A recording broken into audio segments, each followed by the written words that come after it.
68% of people admit they've tolerated disrespect in relationships because they didn't want to seem difficult.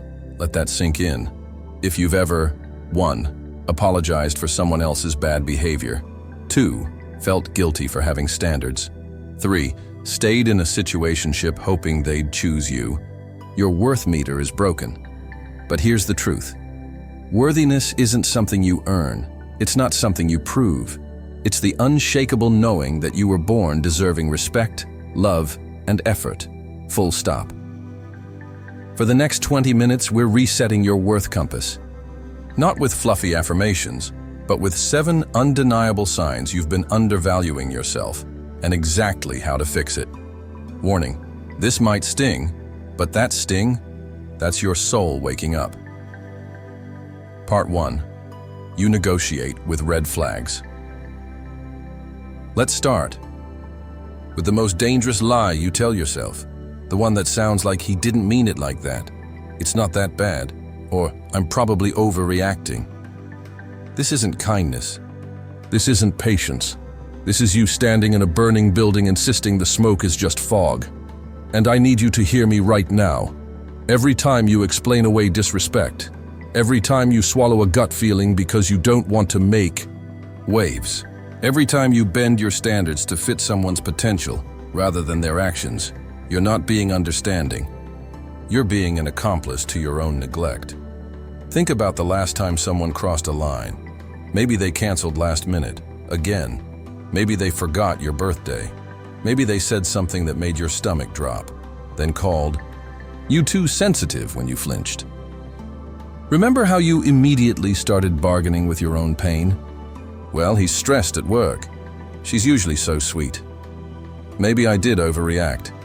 That right there, that's not empathy. That's self-betrayal dressed up as compassion.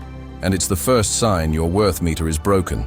Here's the brutal truth. People treat you exactly how you allow them to. Not how you wish they would. Not how they promise they will. How you allow them to.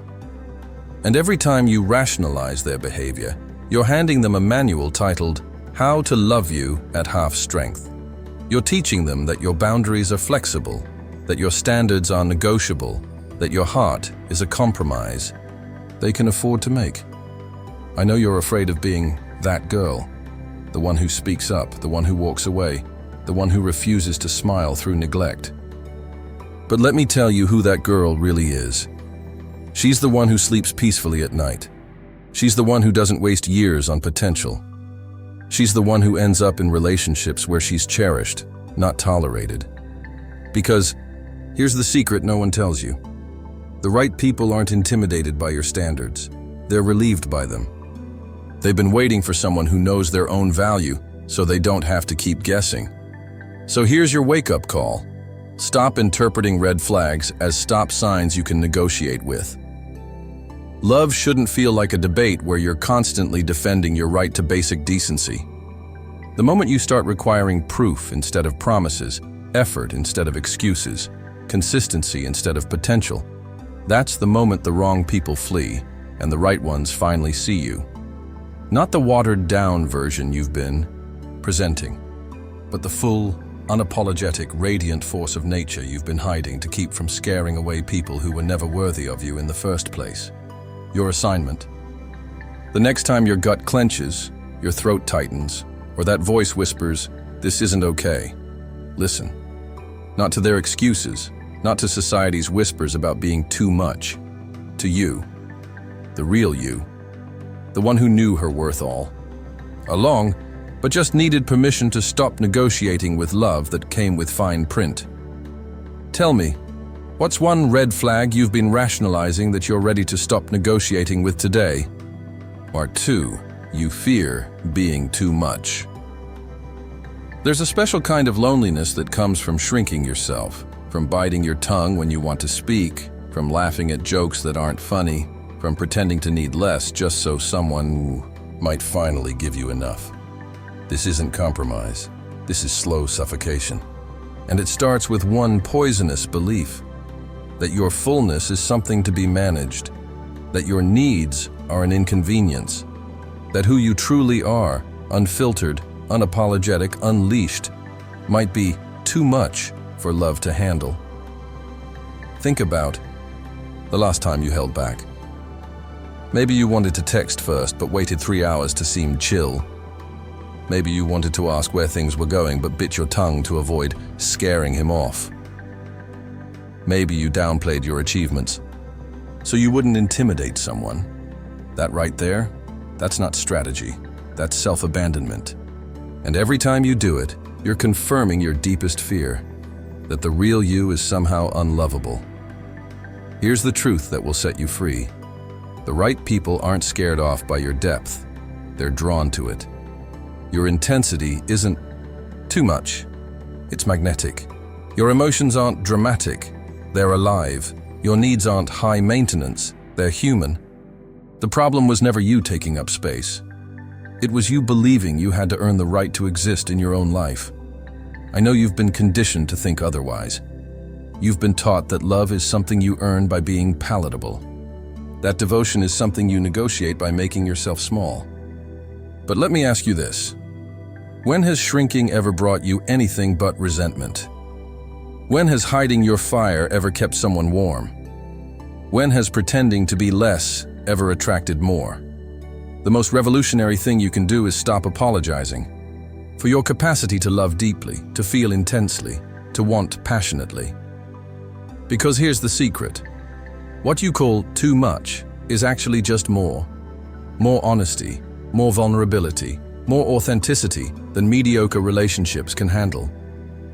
And that's not a flaw, it's a filter. The wrong people will call you too much and leave. The right ones will say, finally, someone real, and stay. Your assignment? The next time you feel that familiar urge to shrink, to speak softer, to want less, to make yourself digestible, don't. Let the silence sit.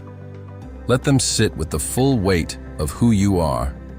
And watch how quickly the universe separates those who can't handle your brightness from those who've been waiting their whole lives to bask in it. Remember, you're not too much. You're just more than half-hearted love can hold.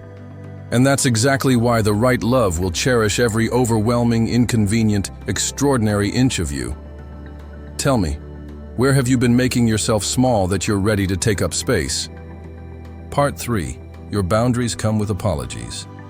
There's a particular kind of violence we do to ourselves when we wrap our boundaries in apologies. When, please don't yell at me becomes, sorry, I'm just sensitive. When I need... Commitment gets watered down to no pressure, but that little voice that whispers, don't rock the boat, every time you consider speaking up. That's not intuition. That's fear wearing the mask of politeness. And today, we're calling its bluff. Every time you cushion your needs with disclaimers, you're not being nice. You're negotiating for crumbs. You're broadcasting that your boundaries are optional, that your standards are flexible, that your comfort is negotiable. And the worst part? It works.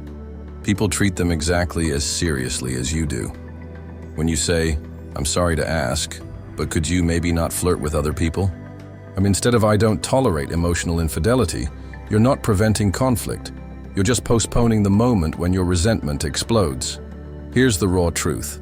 Boundaries without consequences are just suggestions, and suggestions get ignored.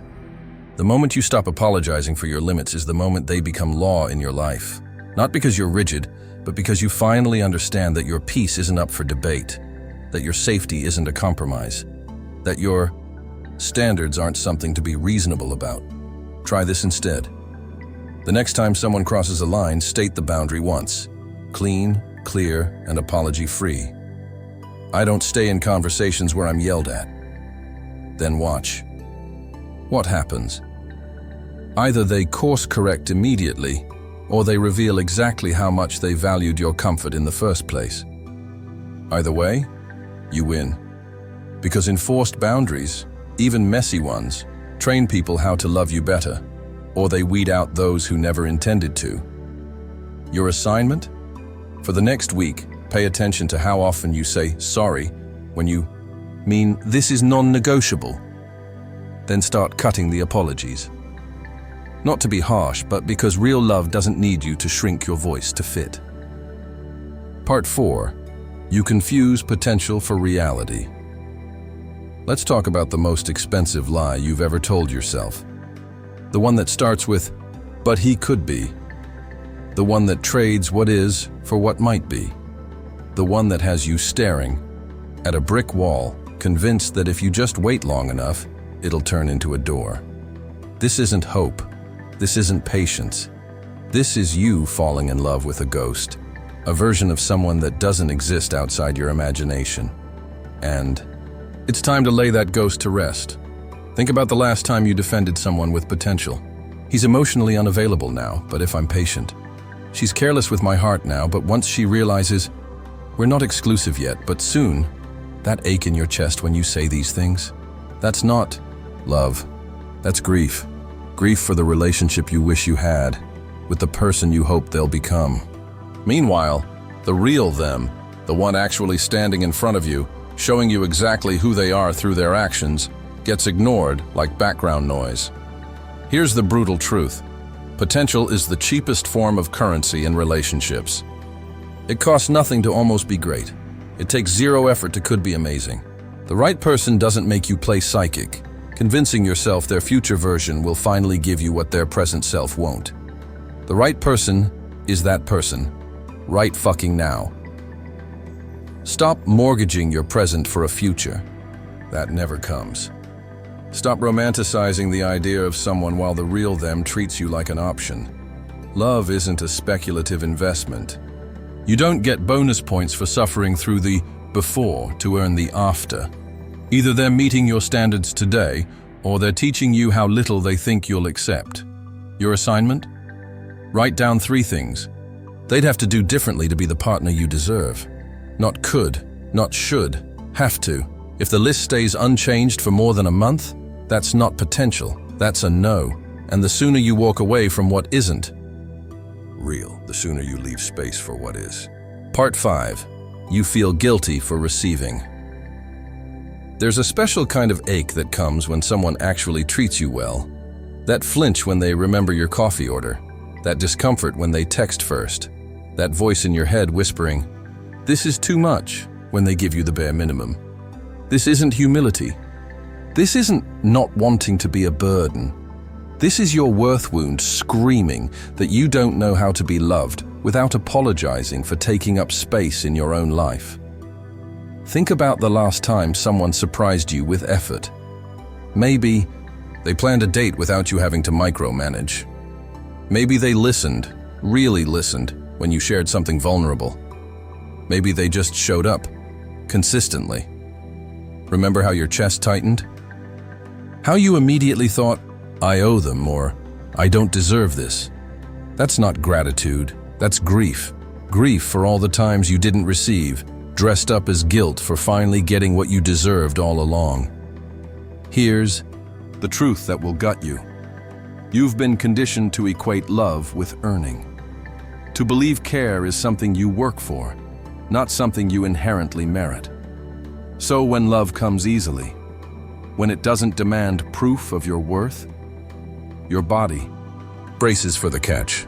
Because deep down, you don't fear being unloved. You fear being loved without condition. What if they see you fully and leave? What if you relax into this and it disappears? So you sabotage. You overgive to balance the scales. You pick fights to test their limits. Or worst of all, you walk away first, just to beat them to it. Your assignment? The next time someone treats you well, really well, notice the panic. Name it. This is my worth wound flaring. Then do the most radical thing, nothing. Don't overthink, don't overcompensate, just receive. Let their care sit in your hands like a bird you refuse to crush with your gratitude. Love isn't a transaction. The right people won't keep score. Part 6. Your self-talk is full of conditions. Listen closely to the voice in your head right now, the one that says, "I'll be worthy when I lose 15 pounds. I'll deserve love once I'm more successful. I'll be enough when I finally fix all my flaws." That's not motivation. That's self-betrayal dressed up as growth. And it's the most toxic relationship you will ever have, the one between you and the mirror that always lies. We've been taught that worthiness is a finish line, that love is a prize you earn by being thinner, calmer, prettier, less. So, you hustle for it, starving, smiling, shrinking, only to find the goalposts keep moving. The cruel joke? The people who actually meet those conditions don't magically get loved better. They just inherit new conditions, because conditional worth isn't a ladder, it's a treadmill to nowhere. Here's the truth that will set you free. You don't become worthy through achievement. You are worthy, full stop. Not because of what you've accomplished, but because you exist. A sunset doesn't earn its colors. An ocean doesn't apologize for its depth. And you don't need to justify taking up space in your own life. Your assignment? For 1 week, every time you hear that when-then voice, interrupt it. With this, I am allowed to exist as I am right now. Say it when you catch your reflection. Say it when someone compliments you. Say it when love scares you because you can't rationalize why it's yours. This isn't affirmation, it's rebellion. Against every system, every ex, every ad that ever told you worthiness was something to be earned rather than remembered. Part 7. You secretly believe love should hurt. Let's expose the most dangerous lie you've been sold. That love is supposed to leave you breathless from the chasing, sleepless from the anxiety, and bruised from the passion. This isn't romance. This isn't chemistry. This is your nervous system mistaking drama for devotion, and it's time to break the addiction. Think about your most intense relationship, the one that had you crying in parking lots at 2 a.m., the one where every kiss after a fight tasted like victory, the one that felt like a roller coaster. You were sure proved how much you loved each other. Now ask yourself, did it actually feel like love, or did it just feel alive? Because here's the truth no one tells you. We don't crave toxic relationships. We crave activation. The dizzying highs and crushing lows of inconsistency feel like sparks because your body mistakes chaos for care. But real love should ground you, not gaslight you. Here's how the scam works. You've been conditioned to believe that if it doesn't hurt, it must not matter. That secure love is boring. That healthy partners are too nice because they don't trigger your abandonment wounds. So you dismiss the person who texts back consistently, who shows up when they say they will, who loves you without fanfare. Because where's the fire? Meanwhile, the emotionally unavailable ones, the hot and cold ones, they feel like home. Not because they're good for you, but because dysfunction was your first language. Your assignment? For 1 month, track your body's reactions. When your stomach flips, ask, is this anxiety or excitement? When your chest tightens, question, is this passion or panic? Rewire your compass. The right love won't leave you obsessed, it'll leave you free. Free to think about something other than, what did he mean by that? Free to breathe without waiting for the other shoe to drop. Free to be loved instead of constantly proving you're lovable. Here's what changes today. You stop waiting for external validation to feel valuable. Worthiness isn't a prize you win by being perfect, patient, or pretty enough. It's your birthright. And every time you tolerate less, you're not being nice, you're betraying yourself. Your assignment? Take out your phone right now, open your notes app. Write these words, I will no longer abandon myself to make others comfortable. Then add your top 3 non-negotiables, not preferences, deal breakers. The moment someone crosses them, you walk, not with anger, not with drama, with the quiet certainty of someone who finally knows their own price tag. The world will test this new resolve. It'll send people who try to pay in counterfeit coins. Your job? To recognize the difference between those who value you and those who just want to own you at a discount.